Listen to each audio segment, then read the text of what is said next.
Alors, on va aborder le dernier volet de cette table ronde avant vos questions. Là, je vous passerai le micro. Je me tourne à nouveau vers Pierre Lursard. Et la dernière partie, là, que je voulais consacrer, justement, on revient à des questions diplomatiques immédiates. D'abord, un principe. On dit qu'un État n'a pas d'amis, il a des intérêts. Et est-ce que, effectivement, à ce titre, on peut appeler ça de la réelle politique, est-ce que cela justifie toutes les alliances quand elles se nouent avec des régimes, par exemple, qui n'entrent pas tout à fait dans les cases des démocraties libérales? Israël, dans ce domaine, doit-il ou a-t-il plus de contraintes et de limitations que les autres États, ou se comporte-t-il de la même manière? C'est une vaste question. Moi, je pense que si on observe objectivement l'histoire diplomatique d'Israël des dernières décennies, on a l'impression quand même que Israël s'est conduit un petit peu comme tous les États, quitte parfois même à donner peut-être même tout autant dans la réelle politique que tous les autres États du monde. De ce point de vue-là, je ne crois pas qu'on ait été bloqué par un complexe juif ou par un impératif moral juif. C'est plutôt le contraire. Il y a quelques personnes en Israël aujourd'hui, par exemple, qui militent pour qu'on arrête de vendre des armes qui sont utilisées contre des civils. C'est un sujet qui ne fait pas la une des médias en Israël, mais c'est quand même un sujet important. Et évidemment, ils prêchent un petit peu comme des prophètes dans le désert. Alors sur la question des relations diplomatiques, je pense qu'il ne faut pas s'arrêter à des critères simplistes comme on devrait avoir uniquement des relations avec des pays démocratiques qui nous ressemblent, parce que finalement, ce n'est pas forcément ceux qui sont les plus démocratiques qui sont, quelque part, qui sont nos meilleurs amis. Et les exemples sont multiples, mais ce n'est pas les pays de l'Union européenne qui, quelque part, se posent en modèle dans le monde entier de démocratie et de respect des droits de l'homme, qui sont nos meilleurs amis aujourd'hui, et qui l'ont été même dans le passé. Et par exemple, si on prend l'exemple de l'Arabie Saoudite, bon, c'est vrai que la France ou d'autres pays considèrent que... Alors, l'Arabie Saoudite n'est certes pas un modèle de respect des droits de l'homme, mais aux yeux du grand bouleversement que connaît aujourd'hui le monde arabe, eh bien, c'est tout à fait légitime pour Israël de nouer des alliances avec des régimes arabes sunnites, même s'ils ne sont pas démocratiques. Et là encore, je dirais la vraie question, et là c'est un bon exemple qui illustre à mon sens ce principe, c'est que le choix, c'est pas entre une politique morale d'un côté et une politique qui ne serait pas morale de l'autre. Le véritable choix, c'est de trouver la bonne politique. Et la bonne politique, en l'occurrence, c'est celle qui va permettre à Israël de nouer effectivement des alliances dans le monde arabe sunnite contre l'ennemi principal qui est l'Iran, puisqu'en fait le choix de la politique étrangère, c'est toujours le choix entre, effectivement, il n'y a pas d'amis, mais il y a des ennemis. Il faut savoir identifier quel est l'ennemi le plus dangereux. Aujourd'hui, c'est l'Iran. Donc on va s'allier avec des pays qui hier étaient nos ennemis, qui aujourd'hui sont, par la force des choses, nos alliés. Et ça, il n'y a rien de... C'est tout à fait irréprochable comme politique, n'est-ce pas? On ne peut faire aucun reproche à Israël de nouer des alliances dans le monde arabe. Et quelque part, je dirais, on voit aujourd'hui l'émergence d'une politique étrangère qui n'a plus rien à voir avec ce qu'elle a été dans les années 50-60. On vit sur un nouveau paradigme. Rappelez-vous qu'à l'époque, quand Ben Gurion, pour briser l'encerclement des pays arabes, de l'hostilité arabe, avait cherché à nouer des relations avec 3 pays, qui étaient la Turquie, l'Iran et l'Éthiopie, oui. Alors, la Turquie et l'Iran, évidemment, aujourd'hui, ça n'est plus du tout ce que c'était à l'époque. Et avec la Turquie, quelque part, on a encore gardé un petit peu des traces de cette politique qui, aujourd'hui, évidemment, n'a plus aucun sens. La Turquie, aujourd'hui, c'est le soutien du Hamas, c'est l'allié de l'Iran. Donc, de l'Iran, évidemment, des ayatollahs, pas de l'Iran du Shah qui était notre allié. Donc, finalement, quelque part, parfois, le danger dans la politique étrangère, c'est de rester bloqué sur des conceptions qui n'ont plus cours, sur des idées qui n'ont plus cours. Et peut-être que, de ce point de vue-là, une bonne politique, comme j'ai dit, le choix d'une bonne politique, c'est aussi, comme on dit en hébreu, c'est de voir ce qui apparaît et ce qui émerge dans les nouvelles situations. Et aujourd'hui, effectivement, on est en train de vivre un bouleversement tout à fait sans précédent dans notre environnement. Et quelque part, et peut-être pour conclure sur ce sujet, pour dire un mot quand même de l'Amérique de Trump, parce qu'on n'en a pas parlé, mais on entend beaucoup de voix, notamment dans la diaspora juive, qui reprochent à Israël aujourd'hui son alliance avec l'Amérique de Trump. Mais si on regarde les choses avec un petit peu plus de recul, si on on ne voit pas seulement Trump comme l'espèce de monstre qu'on décrit les grands médias occidentaux en Europe, aux États-Unis, mais comme le représentant d'une nouvelle politique étrangère américaine, eh bien, et là, quelque part, il faut s'élever peut-être à un niveau au-delà même de la politique, mais au niveau peut-être de prophétique. On voit aujourd'hui l'Amérique de Trump, quel que soit d'ailleurs le jugement qu'on puisse porter sur lui, eh bien, elle est en train quelque part d'accomplir les prophéties et d'accomplir la prophétie notamment de la reconnaissance de Jérusalem, le fait qu'à la fin des temps, tous les peuples reconnaîtront Jérusalem et tous les peuples viendront se prosterner à Jérusalem dans le temple de Jérusalem. Alors, cette reconnaissance de Jérusalem, également, elle sert aussi de lien ou de passerelle à certains régimes, et cette fois-ci, je pense plus spécifiquement à ce qui se passe par exemple en Europe. Les pays de l'ex-bloc soviétique, ou en tout cas d'Europe centrale, dont on voit qu'elles se rapprochent du régime, qui sont plus tout à fait des démocraties libérales, et qui ont une politique, par exemple, opposée aux migrations importantes en provenance d'Afrique et du Moyen-Orient, et qui, en parallèle ou en contrepoids, je ne sais pas comment est-ce qu'on pourrait le dire, se rapprochent de l'État d'Israël avec leurs motivations propres, mais où est-ce qu'Israël doit se positionner dans cette nouvelle configuration? Je commencerai d'abord par dire que, pour moi, les meilleurs amis d'Israël sont les pays démocratiques. Il ne fait aucun doute là-dessus. Les pays démocratiques, dont les pays membres de l'Union européenne, sont les meilleurs amis d'Israël au niveau économique, au niveau des échanges économiques, culturels, touristiques, etc., au niveau de la coopération scientifique, technologique et culturelle, et au niveau des votes à l'ONU. C'est vrai, nous ne comptons pas beaucoup de votes amicaux à l'ONU, mais quand nous en comptons, c'est le Canada parfois, c'est l'Australie une autre fois, c'est l'Allemagne une troisième fois, mais ce n'est jamais l'Égypte ou la Jordanie ou l'Inde ou la Chine, ni même la Hongrie. Donc nos meilleurs amis, ils se comptent à quoi? Je vous rappelle que c'est l'Allemagne, pas la République démocratique de l'Allemagne, mais la République fédérale qui est vraiment démocratique, qui est le meilleur allié militaire d'Israël après les États-Unis. On a beaucoup parlé des sous-marins dernièrement. Bon, je ne veux pas parler des affaires des sous-marins. Parlons de l'essence. L'Allemagne est quand même le pays qui donne à Israël une arme stratégique. Les sous-marins à capacité de, vous savez très bien quoi, le seul pays qui donne à Israël en cadeau des sous-marins et qui vend des vedettes dont l'importance pour protéger les exploitations de gaz est immense. Je ne vais pas faire la liste entière de tout ce que, de toute la coopération militaire stratégique et en matière de renseignement avec l'Allemagne donne à Israël. Mais je vous le dis, je vous l'affirme en connaissance de cause, le meilleur allié d'Israël dans le monde après les États-Unis c'est une catégorie à part, après il y a une autre catégorie à part, qui est l'Allemagne, et après ce sont des pays démocratiques, dont les pays d'Europe occidentale, dont le Canada, surtout le Canada sous Stephen Harper, bien sûr, et également sous d'autres premiers ministres, l'Australie, bien sûr.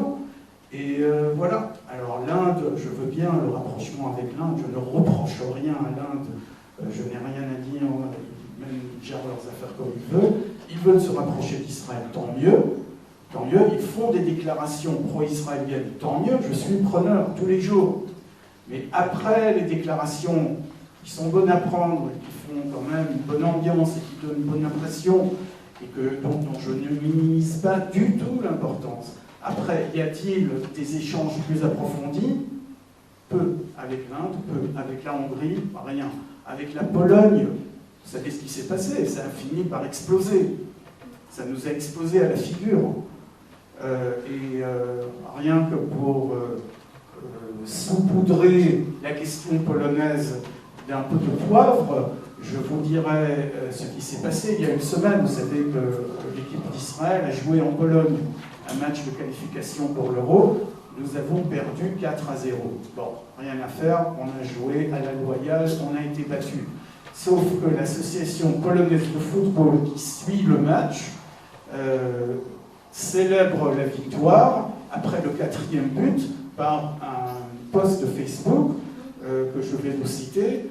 Le but, c'est 4-0, une grande victoire. Nous faisons vraiment nous faisons subir un vrai pogrom aux Israéliens.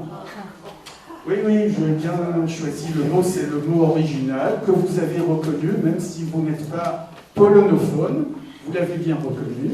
Et lorsqu'on leur a reproché l'usage de ce terme, ils ont rétorqué que non, c'était un terme parfaitement normal dans le langage sportif polonais pour traiter de grandes défaites ou de grandes victoires. Ils m'ont dit pogrom. J'ai demandé à un ami qui a immigré, qui est Olech Hadash de Pologne, mais dit pas du tout. Mais bon, c'est leur explication officielle. Donc, merci les amis polonais. Merci pour le pogrom, on s'en souviendra. Et je reviens sur la question de véritables amis. Alors, oui, l'Égypte ou l'Arabie Saoudite ne voteront jamais avec Israël à l'ONU. Non, l'Égypte et l'Arabie Saoudite seront à l'origine des pires résolutions dans les forums internationaux, dont les fameuses résolutions à l'UNESCO, qui ont fait qu'Israël ait quitté, mais claqué la porte à l'UNESCO. Mais si nous avons besoin de l'aide ou de l'assistance de l'Arabie Saoudite dans notre combat plutôt secret contre l'Iran, eh bien, nous sommes preneurs, bien sûr, pourquoi pas. Nous sommes des alliés subjectifs. Il ne faut pas croire que l'Arabie Saoudite est un allié d'Israël. C'est un État où la loi interdit toujours l'entrée des Juifs. Un Juif n'a pas le droit de mettre les pieds sur le sol saoudien. Vous le savez très bien.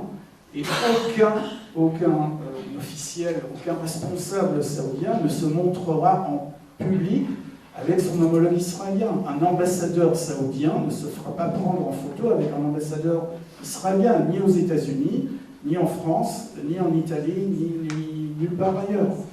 Est-ce que nous avons besoin de bonnes relations avec l'Égypte? Bien entendu, il va de soi que c'est de l'intérêt stratégique premier d'Israël d'entretenir les meilleures relations possibles avec l'Égypte, avec la Jordanie et avec nos autres pays voisins, notamment le Liban et la Syrie. Ce n'est pas possible avec le Liban et la Syrie, tant pis. C'est possible avec l'Égypte et la Jordanie dans la mesure où c'est possible, dans les circonstances actuelles. Eh bien, faisons ce qui est possible, parce qu'il y va de la sécurité nationale d'Israël. Juste aimer entretenir beaucoup plus de relations et d'échanges avec le peuple égyptien ou le peuple jordanien, bien entendu. Et ce n'est pas faute d'avoir essayé. Mais ça ne marche pas comme prévu, ou comme nous l'aurions voulu. Eh bien, faisons ce qui est possible. L'alliance militaire avec l'Égypte, qui est dans l'intérêt vital de l'Égypte et dans l'intérêt vital d'Israël, elle existe. L'alliance dont on parle moins avec l'alliance militaire, avec la Jordanie, elle existe. Là, il y a une véritable alliance. Ça ne remonte pas à la surface. Au contraire, à la surface, vous verrez autre chose. Et ça, c'est encore une situation qu'il faudrait analyser un autre jour. Et pour l'Arabie Saoudite ou les Émirats Arabes Unis, il ne faut pas trop rêver. Il y a des déclarations qui sont sympathiques, il y a des échanges de renseignements, mais on est loin, très très loin d'une alliance ou d'une amitié, dans le vrai sens que ces mots peuvent avoir dans la relation internationale. Après, pour les régimes démocratiques pas libéraux comme la Hongrie ou la Pologne, je dirais que ce sont des pays souverains et il faut entretenir des relations avec tous les pays, quel que soit leur régime. Israël ne peut pas vraiment choisir. Quand je dis Israël ne peut pas choisir, on a déjà choisi pire. Hein. Quand on a été amis avec l'Afrique du Sud de l'apartheid, eh bien, on n'avait pas beaucoup de choix. Je me souviens, un jour, à la fin des années 80, délégation canadienne, je crois que c'était des députés ou des élus, étaient venus en Israël, je les avais accompagnés. À ce moment-là, Israël avait acheté, je ne sais plus quel système, à l'Afrique du Sud, ça avait défrayé la chronique. Et ils ont rencontré le ministre des Affaires étrangères de l'époque, qui était Shimon Peres. Ils ont immédiatement reproché cette affaire, cet achat à l'Afrique du Sud. Ils lui ont dit, mais pourquoi vous avez acheté ça à l'Afrique du Sud? C'est pas bien. Il a dit très simplement, vous savez, moi j'aurais préféré 1000 fois acheter ce même système au Canada. Et allez dire à vos dirigeants, moi, si le Canada me vend le système, je l'achète demain matin. Mais comme le Canada refuse de me le vendre, et comme j'ai besoin de ce système, je ne sais plus ce que c'était, eh bien, je le prends là où je peux. Et voilà, c'est ça la réalité de la relation internationale et de la sécurité nationale, n'est-ce pas? Alors, il faut quand même faire attention, parce que lorsqu'il s'agit d'États souverains, ils sont souverains, mais lorsqu'il s'agit de mouvements ou de partis au sein de certains pays qui sont soi-disant pro-israéliens, mais anti-juifs, là, nous devons tracer ce que vous appelez en français la ligne jaune et en hébreu la ligne rouge. Je me demande d'ailleurs pourquoi les Français et les Israéliens ne s'arrêtent pas devant la même couleur. Mais on parle de la même chose. Il faut tracer... Ah, je ne sais pas. En tout cas, en hébreu, on dit kavadom, ligne rouge. C'est clair. Voilà, il y a une ligne rouge. Lorsque le parti de la liberté, le Freiheitspartei en Autriche, le parti de Haider, fait partie de la coalition du gouvernement, ça ne veut pas dire qu'Israël doit accepter ça. Oui, le gouvernement autrichien est amical, oui, le parti conservateur, même le gouvernement est un parti ami, parfait. Mais le parti qui fait l'apologie du nazisme, lui, n'est pas du tout fréquentable pour Israël. Et si la communauté juive de l'Autriche nous dit que c'est un parti antisémite, eh bien, ils savent mieux que nous ce qui est antisémite en Autriche, et nous devons les écouter. Et nous devons faire un cordon sanitaire autour de ce parti, tout comme nous faisons un cordon sanitaire autour du Front National, du Rassemblement National, de tout ce qu'il y a de national autour de Madame Le Pen, de la famille Le Pen, et du Vlaams-Belang en Belgique, et ainsi de suite. Il faut écouter la communauté juive, et il faut être responsable dans la relation avec la communauté juive, et ne surtout pas faire des faux pas qui puissent nuire aux intérêts de ces communautés dans notre relation avec des partis qui ne sont pas des gouvernements librement élus. Ce qui nous ramène évidemment, encore une fois, à la question de nos voisins immédiats, mais il y en a, là effectivement, on n'a pas tout à fait les mêmes paramètres par nécessité. Bon, alors je ne vais pas rappeler ce qui a été dit, je dirais qu'il y a 3 points essentiels. Le premier point, c'est qu'il ne faut pas exagérer l'intensité de la relation supposée, parce qu'elle n'est pas officielle, qui existerait entre Israël et ces États du Golfe, dont on reproche un certain nombre de violations des droits de l'homme. Il est question d'ouvrir des ambassades, ça n'a pas encore été fait, avec l'Arabie Saoudite, les Émirats Arabes Unis. Je veux dire, c'est l'acte le plus timide, le plus basique en relations internationales, alors que ces États sont armés par la France, par les États-Unis et par de brillantes démocraties dans le monde. Donc pourquoi on reprocherait à Israël ce que les Américains, les Français et d'autres nations démocratiques font encore de façon beaucoup plus intensive? Le deuxième élément, deuxième point, c'est que le critère n'est pas seulement le respect des droits de l'homme. Il y a aussi d'autres critères, comme par exemple la conduite sur la scène internationale, le respect des souverainetés étatiques. Et là, on verra que l'Arabie Saoudite, oui, aussi respectueux soit-elle des droits de l'homme, eh bien, l'Arabie Saoudite est un État qui respecte le droit international, qui respecte les souverainetés étatiques, qui s'ingère très peu dans les affaires de ses voisins, qui a très peu de velléités expansionnistes par rapport, par exemple, à des pays comme l'Iran ou à d'autres régimes de la région, voire même à des pays qui sont beaucoup plus respectueux des droits de l'homme, mais qui ont des visées expansionnistes, et qui s'ingèrent dans les affaires d'autres pays de leur région. Puis enfin, le troisième élément, c'est qu'Israël, encore une fois, on le rappelle, Israël est un État. Israël raisonne, agit en tant qu'État. Pierre Lursa nous a rappelé les conditions dans lesquelles s'est déroulée la signature de l'accord de réparation entre Israël et l'Allemagne de l'Ouest en 1949. Et puis, il a été rappelé donc que cet accord était motivé par le fait que l'Allemagne de l'Ouest a versé une aide extrêmement importante à l'époque à l'État d'Israël qui a servi à la construction d'infrastructures. Mais je rappellerai ici que ce n'était pas le seul élément qui a motivé à l'époque Israël de signer avec l'Allemagne de l'Ouest. Moshe Charet l'a très bien dit, Moshe Charet qui a été à l'époque le ministre des Affaires étrangères, qui sera par la suite comme ministre, qui se rappelle aujourd'hui de Moshe Charet, malheureusement son effigie a été retiré du billet de 20 shekels récemment. Moshe Sharel a expliqué très clairement au moment de la signature. Il a dit que Israël cherche à faire partie de façon durable du système international. L'Allemagne de l'Ouest est un État membre du même système international. Nous serons amenés à coexister sur la même planète et par conséquent, tout doit être fait pour faciliter cet échange. Et donc il y avait là non seulement une volonté de nouer le lien avec l'Allemagne de l'Ouest pour recevoir une aide, mais aussi de recevoir une aide pour instaurer une relation de confiance, une relation d'amitié sur le long terme avec cet État important. Et d'ailleurs, ça devrait être une source d'inspiration pour les ennemis d'Israël, cette citation de Moshe Sharel. Le grand paradoxe aujourd'hui, c'est que la gauche israélienne, le Parti travailliste et d'autres composants de la gauche, ne cessent de critiquer le Premier ministre pour ses actes de rapprochement avec ces États d'Europe orientale et centrale, parce que ces États, parce que ces régimes en place ou ces dirigeants peut-être font partie de familles politiques antisémites ou avec une tradition antisémite des partis d'extrême droite, etc. Alors que justement, ce type de déclaration aurait peut-être été aujourd'hui soutenu par Menachem Begin, qui fonde dans le sentimentalisme.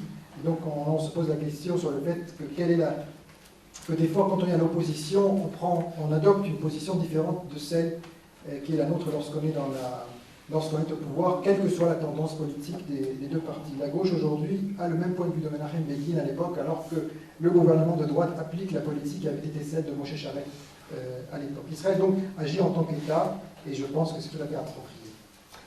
Raphaël Jérusalemi, il y a un point d'équilibre à trouver au milieu de toutes ces contradictions, de ces paradoxes, où vous en voyez un se dessiner avec votre esprit de synthèse légendaire. Oui, moi, un point négatif et un point positif. Alors, négatif, moi j'ai un peu peur de la bonne conjoncture dans laquelle on se trouve actuellement. Ça marche un peu trop bien, ça fait peur. Alors, c'est très juif, ça, on parle de l'image d'Israël en tant qu'État juif à l'étranger, mais moi je regarde l'évolution aussi de l'image du monde arabe et de l'islam. Quelle image a-t-on aujourd'hui dans le monde de l'islam et du monde arabe? Elle est de mal en pis. On n'a jamais, je crois que surtout en Europe d'ailleurs, on ne s'est jamais senti aussi libre de critiquer l'islam. On a d'ailleurs des musulmans eux-mêmes qui se rebiquent contre justement les infractions aux droits de l'homme, etc., dont Kamel Daoud. Et donc, mais aujourd'hui, je veux dire, c'est d'une façon de moins en moins complexée des Occidentaux de dire ce qu'il en est, effectivement. Je pense que ce n'est pas nécessairement quelque chose de xénophobe, c'est véritablement de révéler certaines conduites, comme en Arabie Saoudite, donc d'atteinte aux droits de l'homme. Donc l'image que Réverbère, après avoir dépensé quand même des millions et des milliards de pétrodollars de propagande vers l'extérieur, eh bien l'image est de plus en plus négative de ce monde arabe et de ce monde musulman. On se méfie de plus en plus de tout ce qui est islam, et de tout ce qui s'introduit en Europe. Alors par rapport à ça, est-ce que nous, notre image à nous, en bénéficie? Est-ce qu'on a l'air moins pire puisque les Arabes ont l'air pire? Non, certainement pas, on ne bénéficie pas. Et moi ce qui m'inquiète effectivement, c'est ce beau fixe un peu trompeur qu'il y a en ce moment. Je me dis, et c'est dans pas longtemps, après Trump, quoi? Après Poutine, quoi? Tous les changements qui vont après Sisi en Égypte, tous ces personnages qui sont admirés ou pas admirés, peu importe, ce sont quand même aujourd'hui des piliers de notre force croissante politique et stratégique dans cette région. Et j'ai bien peur de ce qui va se passer après. J'imagine une Amérique dirigée par M. Sanders, par exemple. On rentre dans un scénario cauchemardesque. Donc il faut bien être prêt à envisager tout ça. Alors par rapport au sujet, donc quand même, le point positif, moi je pense qu'il y a quand même un point positif. Après, tout le monde est libre d'avoir sa mauvaise foi, hein, d'être BDS, mais il y a un point positif de l'image d'Israël qui est de plus en plus fort, parce qu'effectivement c'est d'ailleurs de plus en plus accepté par de plus en plus de pays, c'est l'aide humanitaire, médicale, scientifique d'Israël à travers le monde. Ça, c'est splendide, c'est beau, on en parle. Avant, on n'en parlait pas. Il y avait beaucoup de pays qui refusaient. On proposait l'aide, ils ne voulaient pas que les Iraniens viennent. Donc, aujourd'hui, quand même, dans le monde, il y a quelque chose de splendide. Ce tout petit pays en guerre qui, sur le plan médical, va soigner des enfants, d'ailleurs, des enfants aussi de Gaza. Des choses extraordinaires qui se passent tous les jours sur le plan des enfants gravement atteints sur le plan cardiaque palestiniens qui sont soignés dans les hôpitaux israéliens, mais aussi les irrigations, les systèmes d'irrigation, l'agriculture, ce rayonnement quand même, je ne parle même pas du rayonnement culturel et artistique, parce que vraiment le culte artistique d'Israël, il est un petit peu il est politisé, donc c'est surtout les mecs de gauche qui passent sur la scène. Bon, si on s'appelle Amos Guitaï, on est reçu partout, mais si on n'est pas Amos Guitaï, c'est moins évident. Donc je parle vraiment, moi, de quelque chose de plus, moi-même qui suis un artiste, je parle de quelque chose de plus important que l'art, qui est donc le rayonnement aujourd'hui dont on parle donc de plus en plus sur le plan humanitaire, médical et toutes les inventions israéliennes, qui est quand même à notre honneur, on peut s'en réjouir et s'en féliciter. Eh bien écoutez, merci d'abord à tous les quatre. Je signale aux éminents membres de la loge que nous avons tenu notre engagement et l'horloge, à savoir qu'on devait passer la parole au public à 16h10, 16h15, on est dans les temps. Donc je vous tends le micro pour ceux qui ont des questions à poser à nos invités.